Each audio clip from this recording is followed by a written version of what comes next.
Mga kapatid, isa na lamang pong low pressure area ang bagyong Maymay at hindi na muling inaasahang maging bagyo sa mga susunod na araw or mas susunod na oras. Patuloy naman po binabantayan ng pag-asa ang bagyong Dolphin sa labas ng bansa. Yan at iba pang mga update ihatid sa atin ating resident meteorologist sa ating weather, Tito Alvin Pura, na laging may panahon para sa iyo. Tito Alvin? Good morning, Mami James, at good morning mga kapatid. Gaya nga ng inaasahan, tuloy na pong nalusaw itong bagyong Maymay after tumawid sa ating landmass o kalupaan. Ito po ay huling namata ng pag-asa sa layong 1,095 kilometers.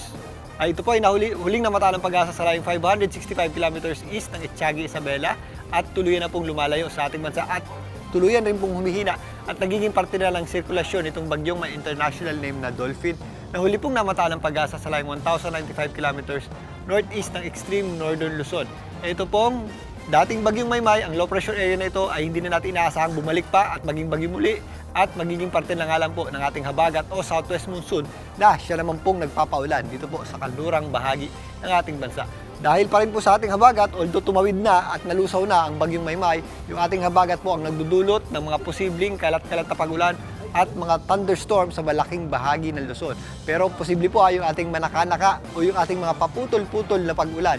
Padin dito po sa mga areas ng Benguet, kasama po dyan ng Baguio City, Pangasinan, Zambales, La Union, kasama po dyan ang areas ng Bataan, Pampanga, Tarlac, maging dito po sa area ng Bulacan, Rizal, Batangas, Cavite, Metro Manila, kasama na rin po dyan ang Occidental Mindoro. Ang natitirang bahagi ng Mimaropa, kasama po dyan ang Western Visayas, ay posible rin po yung ating mga kalat-kalat na pagulan dulot ng ating habagat o southwest monsoon. Magpapatuloy pa po yung ating epekto ng habagat sa mga susunod pang mga araw at lalakas po muli yan sa weekend. Mas madadagdagan pa po yung ating mga pagulan sa kanlurang bahagi ng Northern at Central Luzon sa darating na weekend. Kaya paghandaan po natin yan mga kapatid. At dito nga sa Metro Manila, patuloy po tayo makakaranas ng maulap na panahon ngayong araw na ito at yung ating mga pagulan anumang oras sa maghapon. Posible po tayo makatanggap ng mga pagulan. Minsan may katamtaman po yan at malalakas po kapag meron tayong thunderstorms.